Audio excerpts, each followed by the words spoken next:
Et nous allons lire seulement 2 versets pour commencer, mais on va en lire plus à travers le message. Je vous rappelle que c'est le récit du passage de la mer Rouge, la délivrance surnaturelle de Dieu. Alors, on va lire les versets 13 et 14 pour commencer. Vous vous installer, ça bouge encore un peu. C'est parti, tout est beau. OK. Moïse répondit au peuple, « Ne craignez rien, restez en place et regardez la délivrance que l'Éternel va vous accorder en ce jour, car les Égyptiens que vous voyez aujourd'hui, vous ne les verrez plus jamais. L'Éternel combattra pour vous et vous gardez le silence. » Oh Seigneur, on a un texte merveilleux de ta parole sous les yeux. Des vérités riches, des vérités extraordinaires, mais on veut juste s'arrêter sur la fin du verset qu'on a terminé avec. On veut garder le silence devant toi. On s'assied à tes pieds, notre divin Maître, pour entendre ta douce voix. Et Seigneur, on sait que tu es le Dieu saint, unique, extraordinaire. Donc c'est de ça qu'on s'attend de toi, Seigneur, des choses saintes, uniques, extraordinaires, qui te glorifie. On commence cette année, Seigneur, renouvelé en toi. Puisses-tu nous communiquer, Seigneur, ce que tu as pour chacun de nous ici, puis comme Église aussi. On te le demande au nom de Jésus. Amen. Je l'ai dit tantôt avant le temps de prière, on commence une nouvelle année avec un nouveau thème, créé pour sa gloire. On va avoir 12 thèmes qui vont aller à chaque mois. Celui de ce mois-ci, c'est créé pour la gloire de Dieu. En fait, c'est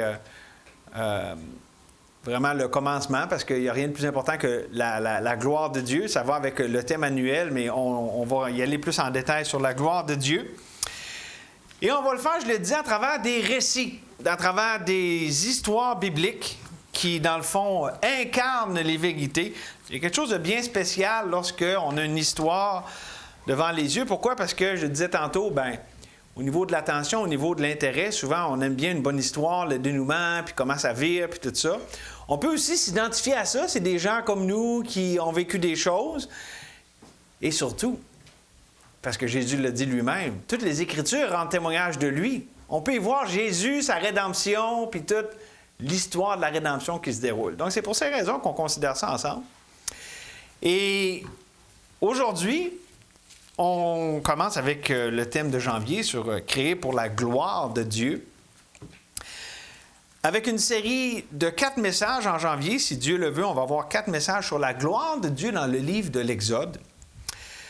Et l'Exode, c'est plus que l'histoire de la délivrance. C'est bien évidemment la délivrance de l'esclavage qu'on voit dans ce livre qui est vraiment riche en leçons. Mais c'est d'abord et avant tout la révélation du Dieu de gloire, la révélation du vrai Dieu. C'est pour ça que ça commence dans le chapitre 3 avec l'appel de Moïse, où est-ce que Dieu se révèle. Il dit, c'est moi, je suis, il s'identifie pour dire que c'est pas n'importe qui va faire ces choses, c'est Dieu. Donc, il faut comprendre ça en partant. C'est plus que juste, wow, un exploit, puis le côté spectaculaire des plaies, puis tout ça. Non, c'est Dieu qui se révèle. C'est d'abord et avant tout. Et c'est pour ça que le titre du message, c'est « Créer pour la gloire de sa révélation ». Et on va considérer aujourd'hui ce chapitre 14 du passage de la mer Rouge. Et bien sûr, je ne sais pas si vous savez, là, mais je parlais de Jésus dans les Écritures. On a ici, si vous voulez, une parabole, un symbole, une image du salut en Jésus. D'être esclave, comme eux autres étaient esclaves en Égypte, nous on était esclaves du péché, puis là, de façon miraculeuse, d'être délivrés de cet esclavage. Donc, le passage de la mer Rouge est une image du salut. Puis, par rapport à la révélation de qui Dieu est, Dieu a révélé qu'il était le Dieu surnaturel, unique, qui est capable de faire ça. Puis c'est quoi aussi quelqu'un qui est sauvé? C'est quelqu'un qui était rebelle, qui ne voulait rien savoir de Dieu, puis qui, là, connaît le vrai Dieu vivant, puis il ne le connaît pas juste en théorie dans sa tête, mais il le connaît de façon relationnelle, d'une façon vivante et unique. Donc le parallèle est là aussi entre l'histoire qu'on a ici et nos vies. Puis une application, évidemment, aussi pour les enfants de Dieu, pas juste pour le salut, mais pour la sanctification, qui est bien pertinent pour la vie chrétienne parce que on passe parfois par des circonstances exténuantes, difficiles. Et on voit ici l'épreuve de la foi. Hein, il était éprouvé, il y avait toutes sortes de choses qui se passaient. Un peu comme Pierre le dit, hein? L'épreuve de la foi est plus précieuse que l'or périssable. Et qu'est-ce qu'on a souvent comme question dans cette épreuve de la foi? Question peut-être trop peu avouée ou peut-être pas explicitement exprimée, mais où est Dieu dans mes circonstances impossibles? Évidemment, on le voit ici, mais c'est aussi vrai pour nous. Dieu sait toujours se révéler. Puis on va considérer ça ensemble avec 3 gloires de Dieu qui révèlent sa personne et sa mission. D'abord, puis là, on ne va pas le lire, ça serait beaucoup trop long, mais les 10 plaies d'Égypte. OK? Ça, c'est Exode 7 à 11. OK? C'est 4 chapitres qui nous donnent les détails de tout ça. C'est la gloire de son jugement. La première gloire avec les 10 plaies, c'est la gloire de son jugement. Et les 10 plaies, je ne sais pas si vous le savez, mais ils ne sont pas juste choisis au hasard de même. Ah, OK, on va faire ci, on va faire ça. Non, chaque plaie est un jugement spécifique contre les dieux d'Égypte. Il y avait toutes sortes de dieux, là. C'était des polythéistes, puis des idoles. Et Dieu les juge et il proclame sa suprématie sur ces dieux-là. OK? Donc, c'était plus que juste un acte comme ça pour montrer qu'il est capable de faire ces choses-là. Il dévoilait, il révélait qui il était. Supérieur à ces faux dieux, lui le seul vrai Dieu. Dieu voulait s'assurer que tout le monde sache qui il est. Et gardez votre place dans Exode 14, mais juste 2 petits passages qu'on va aller voir. Exode 6, versets 6 et 7. Là, ici, c'est l'Éternel qui parle. Il dit, c'est pourquoi dit aux enfants d'Israël, je suis l'Éternel. Je vous affranchirai des travaux dont vous chargent les Égyptiens. Je vous délivrerai de leur servitude et je vous sauverai à bras étendus et par de grands jugements. Je vous prendrai pour mon peuple, je serai votre Dieu, et vous saurez que c'est moi, l'Éternel, votre Dieu, qui vous affranchit des travaux dont vous chargent les Égyptiens. Et regardez aussi le chapitre 10, les versets 1 à 2. Donc là, il parlait à son peuple, et ici, versets 1 et 2 du chapitre 10, l'Éternel dit à Moïse, va vers Pharaon, car j'ai endurci son cœur et le cœur de ses serviteurs pour faire éclater mes signes au milieu d'eux. C'est aussi pour que tu racontes à ton fils et au fils de ton fils comment j'ai traité les Égyptiens et quels signes j'ai fait éclater ma gloire au milieu d'eux, et vous saurez que je suis l'Éternel. Donc, vous voyez que Dieu voulait révéler qui il est. Vous saurez que je suis l'Éternel. Fait que le but, c'était vraiment un but de se révéler tel qu'il est.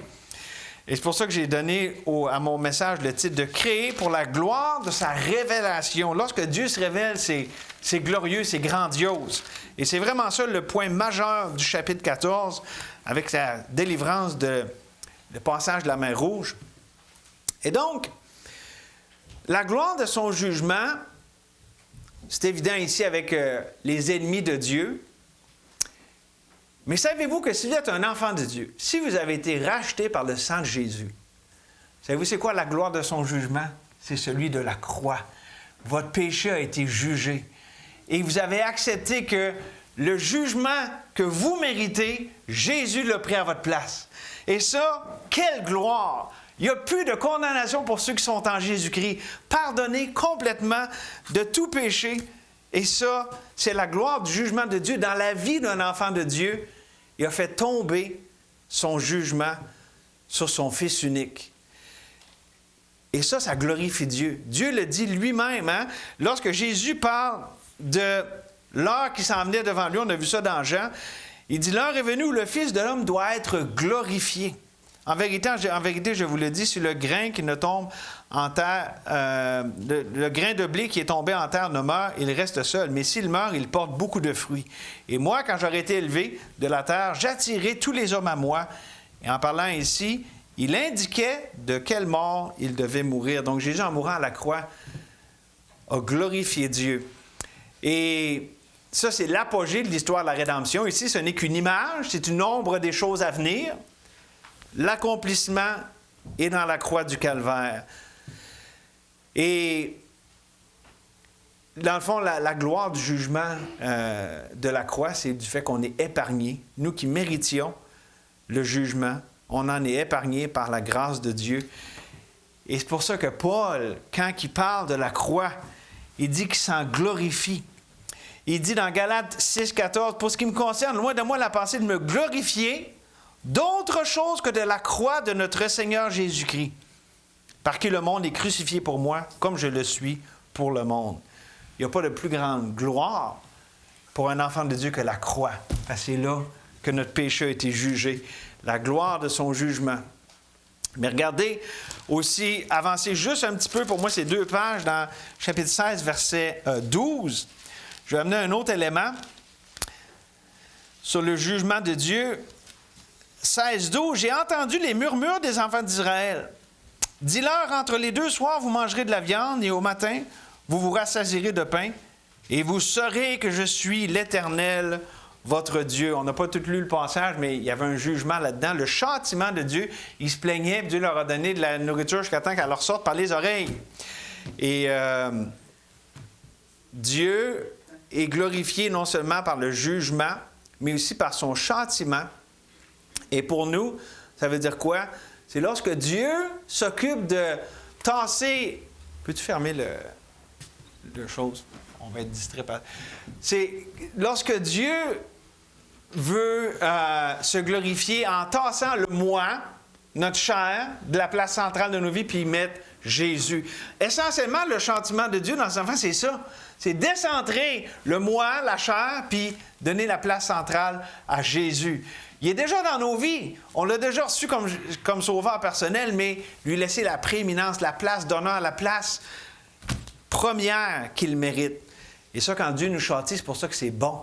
Parce que ça nous délivre de nous-mêmes et ça donne toute la liberté à Dieu, le Saint-Esprit, à Jésus qui vit en nous, de prendre toute la place. Et ici, dans le chapitre 16, c'était la provision physique. On sait que Dieu avait pourvu à leurs besoins en nourriture pendant tout le long, puis en eau aussi. Mais pour nous aussi, spirituellement, lorsque Dieu s'occupe, par son Esprit qui vit en nous, de nous dégager, de nous libérer de nous-mêmes, afin qu'on n'accomplisse pas les désirs de la chair. C'est pour ça que ça nous dit que si on marche par l'Esprit, on ne va pas accomplir les désirs de la chair. Et donc ça, c'est bon quand Dieu juge les voies, les pensées, la volonté de notre chair dans notre vie pour remplacer par Christ. Donc c'est bon, c'est glorieux. Le jugement de Dieu, c'est quelque chose de bon. Et donc ça m'amène... puis juste avant, une petite illustration pour terminer ce point ici sur la gloire du jugement de Dieu. Le livre d'Ézéchiel. Avez-vous déjà lu le livre d'Ézéchiel? Le livre d'Ézéchiel a quelque chose de particulier, c'est que c'est le récit, dans le fond, on va dire, vu de l'intérieur. Il y a eu le jugement, Jérémie en parle, puis, de Jérusalem qui est détruite. Mais Ézéchiel nous amène les choses du point de vue de Dieu, où est-ce que la gloire de Dieu s'en va. À cause du jugement, la gloire de Dieu s'en va. Et à 26 reprises dans le livre d'Ézéchiel, il y a l'expression « Vous saurez que je suis l'Éternel ». Et c'était donc le contexte du jugement, Dieu qui retirait sa gloire. Pourquoi? Parce que Dieu veut qu'il sache que qui est là ou qui n'est pas là, c'est toute la différence entre la vie et la mort. En fait, ça nous dit dans Nombre, « Vous saurez ce que c'est d'être privé de ma présence. » Il n'y a rien de pire, il n'y a rien qu'on peut imaginer de pire que d'être privé de la présence de Dieu. C'est pour ça que notre désir en tant qu'Église, c'est de faire connaître ce Dieu merveilleux par Jésus, son Fils, parce qu'il n'y a rien de plus important que d'être réconcilié avec Dieu, d'avoir une relation, de connaître Dieu, de l'avoir dans notre vie. Ce n'est pas une religion, ce n'est pas une série de choses à faire ou à ne pas faire, c'est une personne qui est présente dans nos vies et qui agit, puis qui fait toutes choses à merveille. Et donc, ça m'amène au deuxième point, la deuxième gloire, non seulement la gloire de son jugement, avec les plaies d'Égypte, les 10 plaies, mais aussi, et là, on va aller dans notre texte au chapitre 14, la gloire de sa puissance surnaturelle. Lisons les versets 15 à 22. L'Éternel dit à Moïse, « Pourquoi c'est écrit, parle aux enfants d'Israël et qu'ils marchent.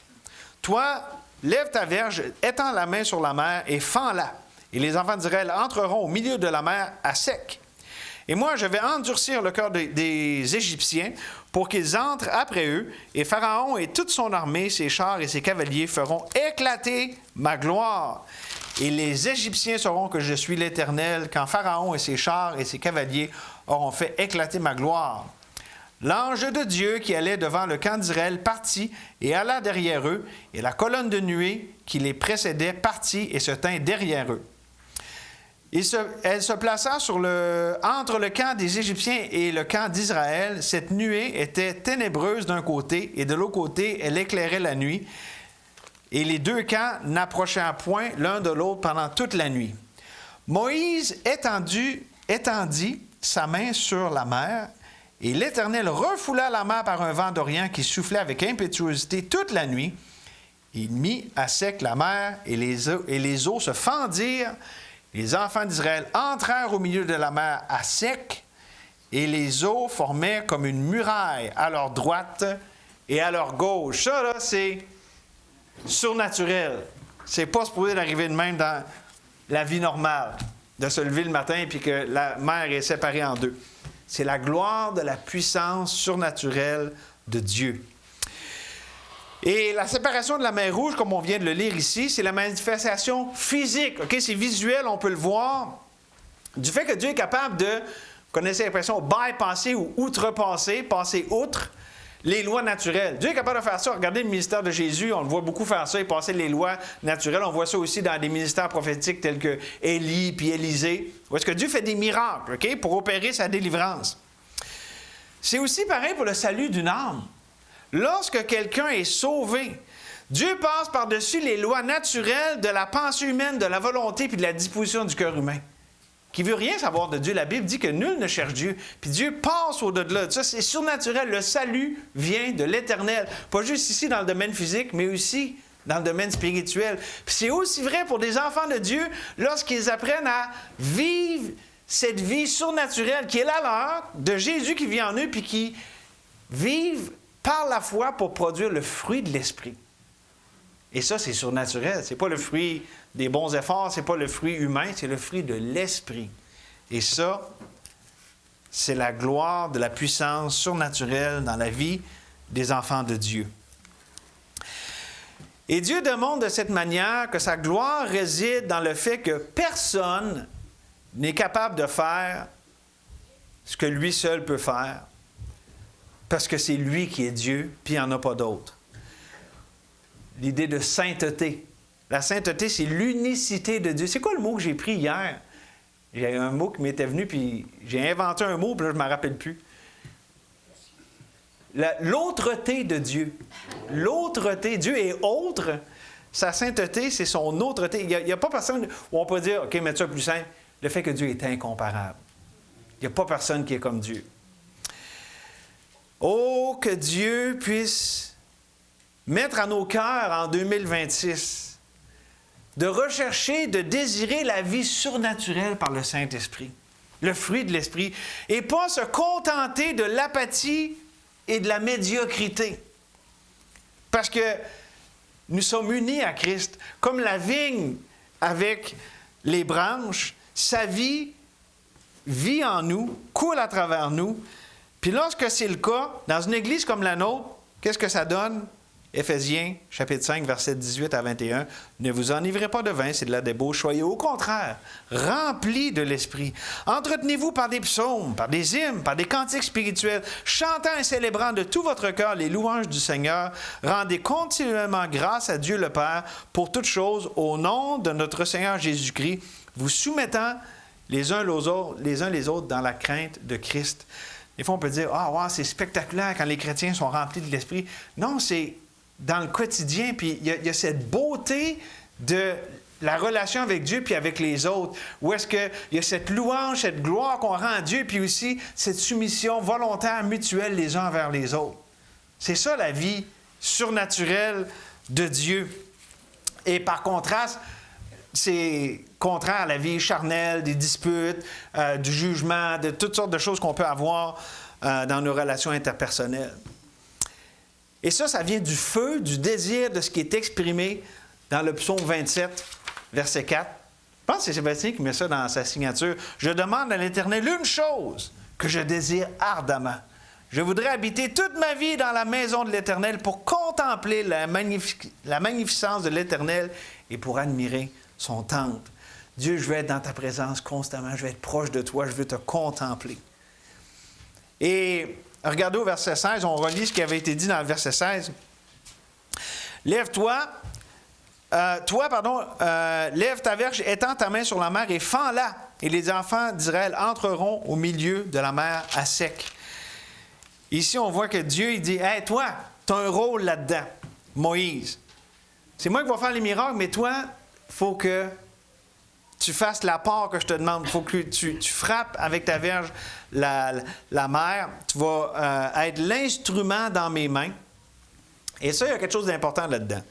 Tout le monde, on est appelé à faire confiance à Dieu, à marcher par la foi. Mais on n'a pas tous le même rôle. Il y a des leaders, comme Moïse, puis il y a ceux qui sont appelés à suivre les leaders. Mais dans les deux cas, la réponse de la foi est cruciale. Si on a juste un leader qui marche par la foi puis personne n'embarque là-dedans, ça ne marche pas. Si on a un peuple qui est disposé à marcher par la foi mais qui n'ont pas le leadership pour embarquer dans ce que Dieu dirige de faire, ça ne marche pas non plus. C'est ensemble. Et c'est ce qui nous permet de vivre la délivrance surnaturelle de Dieu, c'est la foi. Comme on est sauvé par la grâce au moyen de la foi, on vit par la grâce au moyen de la foi. Donc, que ce soit dans vos relations maritales, mari et femme, familiales, parents et enfants, ecclésiales, pasteurs et brebis, ou toutes les relations qu'on peut avoir, où est-ce qu'on est appelé, comme on a vu, à se soumettre les uns aux autres, le pattern est le même. On a un choix. La voie de la mort, j'ai raison, t'as tort. Puis là, peut-être dans le bien puis le mal, c'est l'arbre de la connaissance du bien puis du mal. Ça produit la mort, ça fait rien de bon. C'est pas la voie du surnaturel. Et ça ne glorifie pas Dieu. Ou, dans ces relations, on peut choisir la vie. Et la vie, c'est qu'est-ce que je recherche? Je recherche-tu, moi, ce que je veux, ou je recherche Dieu, puis je prends à en payer le prix? De me faire piler un peu sur mon orgueil, d'avoir mes plans qui ne sont pas exactement comme j'aurais voulu, d'avoir enduré des choses que normalement, je n'endurerais pas. Pourquoi? Parce que je choisis la vie, l'arbre de vie, Jésus. Et ça, c'est la vie surnaturelle. Et ma prière pour cette année, c'est comme c'est exprimé dans 1 Pierre chapitre 5, versets 10 et 11. « Le Dieu de toute grâce qui vous a appelé en Jésus-Christ à sa gloire éternelle, après que vous aurez souffert un peu de temps, vous perfectionnera lui-même, vous affermira, vous fortifiera, vous rendra inébranlable. À lui soit la puissance au siècle des siècles. Amen. » Puis le verset que tantôt tu as cité, « À celui qui peut faire, par la puissance qui agit en nous, infiniment au-delà de tout ce que nous demandons ou pensons, à lui soit la gloire dans l'Église et en Jésus-Christ, au siècle des siècles. Amen. » Alors, c'est quoi ici qu'on voit? C'est Dieu qui faisait éclater sa gloire. Puis il se servait de son peuple, puis il se servait aussi de ses ennemis, des Égyptiens, pour faire éclater sa gloire. Puis qu'est-ce qu'il dit à 2 reprises dans le passage? Ils vont savoir que c'est moi qui est l'Éternel. Dieu voulait non seulement faire éclater sa gloire, mais révéler qui il est à travers ça. Il est le Dieu de gloire, il est le Dieu incomparable. Et Dieu est capable encore, en 2026, avec notre Église, avec nos vies personnelles, Dieu est encore capable de faire éclater sa gloire. Et il veut faire éclater sa gloire. C'est le but. Théologiquement, quand on regarde, là, il n'y a rien de plus grand dans les desseins de Dieu que sa propre gloire. C'est le but suprême. Et donc, Dieu veut faire ça encore. Dieu veut se faire connaître tel qu'il est. Lui, le seul vrai Dieu. Et il nous demande simplement de lui faire confiance dans les circonstances que lui va décider de nous faire traverser. C'est le même que ça marche. C'est lui qui décide. C'est lui qui est au contrôle. Et il nous demande de lui faire confiance dans ce que lui va nous placer, avec les moyens que lui a désignés pour se glorifier. Et c'est ça, marcher par la foi. « Hey, Dieu, j'aurais pas voulu ça. » Demander à Job, « Hey, Dieu, t'as même des bizarres de voix. Là. Moi, je suis un homme qui t'aime, puis tu m'enlèves tout. » Dieu, c'est ça qu'il avait décidé. C'est les moyens désignés par Dieu pour sa gloire. Et c'est encore vrai pour aujourd'hui. Ça nous amène à la troisième gloire, celle de sa délivrance. Donc, la gloire du jugement, la gloire de son œuvre surnaturelle et finalement la gloire de sa délivrance. Versets 26 à 31. L'Éternel dit à Moïse, étends ta main sur la mer et les eaux reviendront. Donc là, ils ont passé, la mer a été ouverte, mais là, les eaux reviendront sur les Égyptiens, sur leurs chars et sur leurs cavaliers. Moïse étendit sa main sur la mer.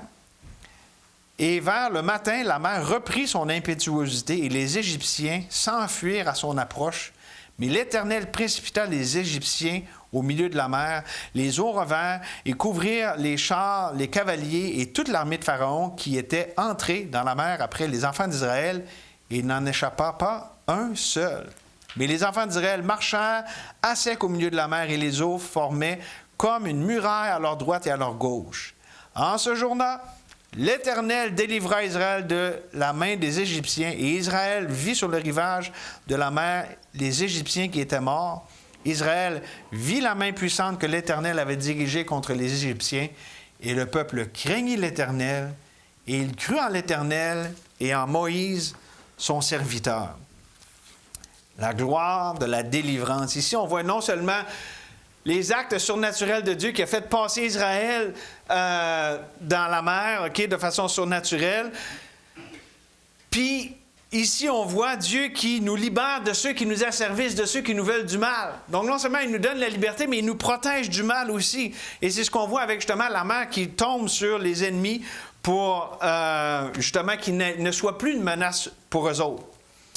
Et là-dessus, j'ai retenu, pour faire un parallèle, Colossiens 2. Versets 13 à 15. Vous qui étiez morts par vos offenses et par l'incirconcision de votre chair, il vous a rendus à la vie avec lui en nous faisant grâce pour toutes nos offenses. Il a effacé l'acte, ça c'est la loi, dont les ordonnances nous condamnaient et qui subsistait contre nous. Il l'a éliminé en le clouant sur la croix. Il a dépouillé les dominations et les autorités et les a livrées publiquement en spectacle en triomphant d'elles par la croix. Regardons même le diable. Ainsi donc, puisque les enfants participent à la chair et au sang, il y a également participé lui-même, ça parle de Jésus ici, afin que par la mort de Jésus, il rende impuissant celui qui avait la puissance de la mort, c'est-à-dire le diable. Ainsi, il délivre tous ceux qui, par crainte de la mort, étaient toute leur vie retenus dans la servitude. La délivrance de Dieu qui nous délivre de tous nos ennemis. Vous dites, ouais, mais il y a encore un diable qui est là, puis j'ai encore des attaques. Oui, mais la puissance est brisée, puis il n'y a rien, de toute façon, et ça a été de toute époque, que Satan ne puisse faire sans la permission de Dieu. Et lorsque Dieu le laisse faire, comme avec Job, justement, c'est parce que ça sert à ses desseins. C'est parce qu'il y a quelque chose qu'il veut faire avec ça pour se glorifier, puis pour notre bien. Comme un chant qu'on va chanter bientôt, j'espère, pour sa gloire et pour notre bien. Savez-vous que ça va toujours ensemble? Quand on est un enfant de Dieu, quand Dieu fait les choses pour sa gloire, ça finit toujours par être pour notre bien. Ça n'a pas toujours l'évidence dès le début. Pensons à Job. Mais ce l'est enfin en bout de ligne, au bout du compte. Et donc, Philippiens 1,6, celui qui a commencé en nous cette œuvre, il va la rendre parfaite pour le jour de Christ. Dieu, il est capable de finir ce qui a commencé dans nos vies. Il avait commencé une œuvre de délivrance, les plaies d'Égypte, tout ça. Dieu continuait. Il était capable de finir ce qui avait commencé. C'est pareil dans nos vies. Est-ce que tu le crois? Crois-tu vraiment que Dieu, il est encore au contrôle puis il ne l'a pas échappé? C'est dur des fois. En fait, des fois, tout dit le contraire. Quand on semble avoir aucune issue à une situation ou une relation problématique, il est où Dieu? Quand on a tout essayé pendant des mois, voire des années, en vain, ça ne donne pas des résultats. Quand il semble que le ciel est de fer face à nos prières, qui semblent simplement être rejetées, pas écoutées. Je disais quelque chose là-dessus dernièrement, c'était assez prenant, puis c'est fou. Je vais vous partager de même. Ça vous tente-tu ou je passe à un autre sujet? C'est un livre que j'étais en train de lire, puis ça parlait d'un couple qui avait déménagé, puis le gars avait une nouvelle job, puis c'est une belle petite famille, tout allait bien, puis là, ils sont arrivés là dans un nouvel endroit, nouveau travail, puis là, tout s'est mis à aller de mal en pire. Au travail, les gens étaient méchants, du rejet, puis là, la femme, elle était là, puis elle priait pour son mari, tu sais, parce que c'était dur, lui, il était là à la job, puis c'était vraiment très, très éprouvant. Dieu délivre, puis là, ça a duré longtemps, puis à un moment donné, elle a dit, « OK, Dieu, je t'ai écœuré, je lance la serviette. » Puis elle a dit, « Je deviens une humaniste, puis j'abandonne, moi, ça, la foi chrétienne. » Elle était tannée à ce point-là. Bien, Dieu ne l'a pas laissé. Dieu l'a laissé aller comme ça pendant un bout. Mais Dieu, dans son amour, puis c'est là qu'elle s'est rendue compte, « Wow, avec Dieu, son amour, ça dépasse tout ce qu'on peut... » Tu sais, c'est pas la performance, c'est vraiment la fidélité de Dieu. Que même elle s'était découragée et avait lancé la serviette. Dieu l'a pas abandonné, il l'a ramené, puis il s'est occupé de sa famille, de son mari, puis de la situation. Fait que je vous encourage pas à lancer la serviette, là, mais juste pour vous dire la fidélité de Dieu est tellement plus grande que la nôtre. N'est-ce pas ce que ça dit dans la parole? Puis on va le voir après-midi, mais c'est dans le texte qu'on va considérer tantôt, que même si nous, on n'est pas fidèles, lui, il reste fidèle parce qu'il ne peut pas se renier lui-même. Gloire à Dieu. Et j'aimerais juste vous dire, bien là, vous donner une illustration. Tu sais, quand on a l'impression, comme je vous ai dit, là, qu'il n'y a pas de réponse aux prières, il n'y a rien qui se passe. Voulez-vous que je vous partage une vérité qui peut vous aider là-dedans? Non? Sinon, vous pouvez aller à la salle de bain, là, puis quand vous allez revenir, le message va être quasiment fini. Mais la gloire de la délivrance de Dieu, ça se passe par les moyens, les moments, les personnes, les circonstances, les épreuves que Dieu seul est capable d'orchestrer, que lui permet, puis que juste lui est capable d'orchestrer et de résoudre. Puis c'est ça tout le point. Parce que c'est ça qui amène la gloire. Parce que si on était capable de s'en sortir, qui aurait la gloire? C'est nous. Fait que Dieu met dans des situations... Puis regardez, c'est un pattern dans la Bible, partout. Regardez Joseph. Hey, sa vie, là, ça allait pas bien, là, tout allait de mal en pire. Puis Dieu s'est glorifié à travers tout l'ensemble de l'histoire. Puis on peut prendre tellement d'histoires comme ça. Les apôtres, Jésus avec les apôtres, une gang de nobody, puis comment Dieu s'est glorifié à travers tout ça. Et c'est ça le point. Sa délivrance, c'est dans des circonstances impossibles. Quand tout va de mal en pire, c'est là qu'il aime se montrer. Pourquoi? Parce que lui-même le dit. Ésaïe 42:8. Je suis l'Éternel, c'est là mon nom. Je ne donnerai pas ma gloire à un autre, ni mon honneur aux idoles. Et encore 48:11. C'est pour l'amour de moi, il répète parce que c'est l'emphase, que je veux agir. Car comment mon nom serait-il profané? Je ne donnerai pas ma gloire à un autre. Dieu est jaloux, et spécialement de sa gloire. Il la garde jalousement. Pourquoi? Pour que dans nos vies, ça soit évident que c'est lui qui opère la délivrance. Et je termine avec ça, parce qu'il opère la délivrance, puis Dieu veut qu'on puisse expérimenter, pas juste là, de façon intellectuelle, mais vraiment en esprit et en vérité. Philippiens 4, 6 et 7. Est-ce quelqu'un qui connaît ce verset-là? Ne vous inquiétez de rien. Philippiens 4, 6 et 7. Ne vous inquiétez de rien, mais en toutes choses, faites connaître vos besoins à Dieu par des prières, des supplications, avec des actions de grâce. Et la paix de Dieu, qui surpasse toute intelligence, gardera vos cœurs et vos pensées en Jésus-Christ, notre Seigneur. Quand on regarde la fin de l'histoire, puis ce qui suit au chapitre 15, on voit que la réponse de Dieu au final sont tombés, dans le fond, en adoration devant Dieu. Ils sont mis à chanter à la gloire de Dieu. Et la foi et la louange est vraiment ce qui sied lorsque Dieu révèle sa gloire. Qu'est-ce qu'on peut faire d'autre que croire à un Dieu aussi merveilleux puis le louer d'être un Dieu si merveilleux? Et le secret pour cette disposition qui donne gloire à Dieu, c'est l'action de grâce. Je le répète, Philippiens chapitre 4, verset 6, le point tournant, c'est l'action de grâce. Combien de fois, puis on l'a vu dans le message, on peut arriver à Dieu, puis avec des prières, puis là, on peut même monter d'un cran, avoir des supplications. Dire, Dieu, au secours, fais quelque chose. Puis là, il n'y a rien qui se passe. C'est pas parce que Dieu n'est pas au contrôle, puis c'est pas parce que Dieu ne nous aime pas, puis qu'il nous rejette. Mais c'est un package deal. Prière, supplication, avec des actions de grâce.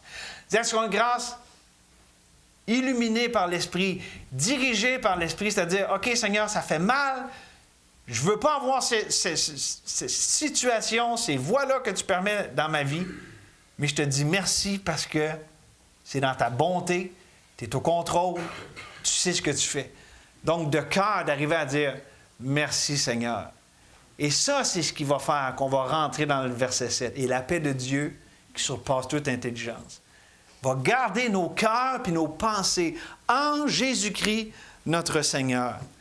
Et ça, c'est une délivrance extraordinaire. On parle ici, des actions d'éclat, la mer, je ne sais pas pour vous, là, mais si vous allez au fleuve Saint-Laurent puis vous allez à Lévis plus vite, là, attendez-vous pas nécessairement que le fleuve, tu sais, tu n'aurais pas besoin de prendre le pont, tu pourrais direct passer par Neuville et aller à Saint-Nicolas. Je pense pas que c'est le plan nécessairement de Dieu. Vous pouvez vous essayer, là, puis ça va passer dans le journal, ça n'aurait même pas besoin de nous en parler.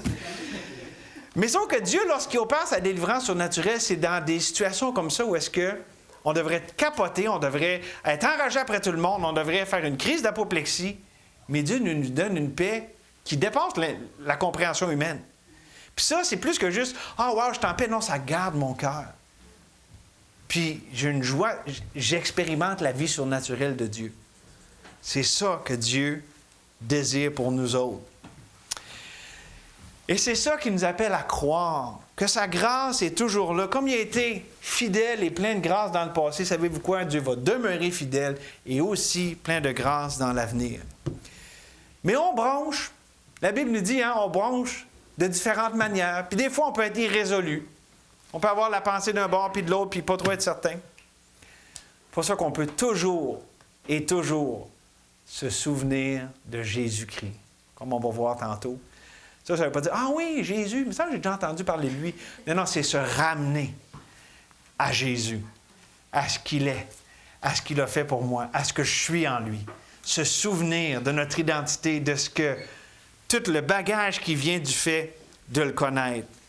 Se souvenir de la mer Rouge. Et pour certains, j'espère aussi se souvenir du Jourdain.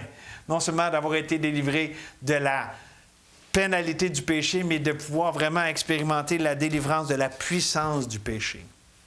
Et donc, c'est mon encouragement pour vous ce matin, que nous puissions, d'un même cœur, nous encourager à regarder à Dieu cette année.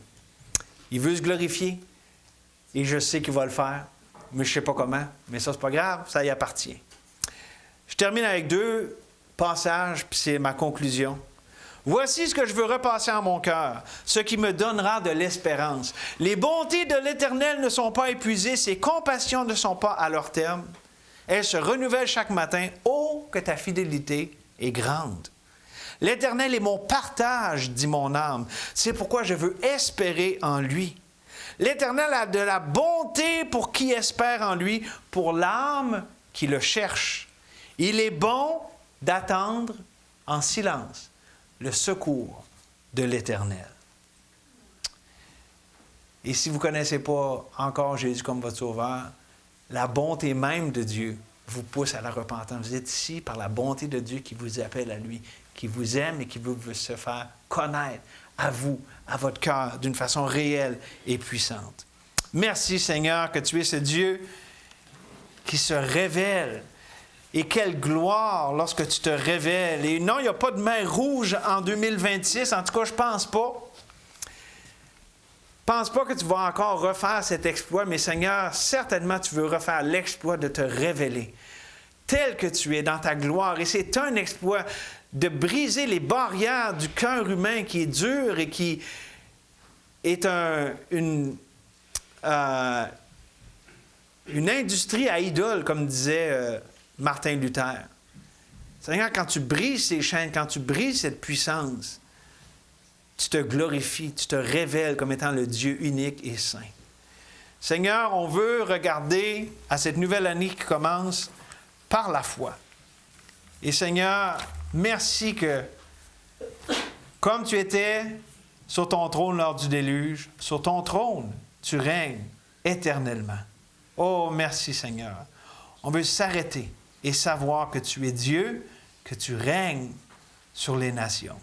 Merci Seigneur de cette joie, ce privilège de te connaître. Oh, et puisses-tu te faire connaître au plus grand nombre en 2026. On te le demande au nom de Jésus. Amen.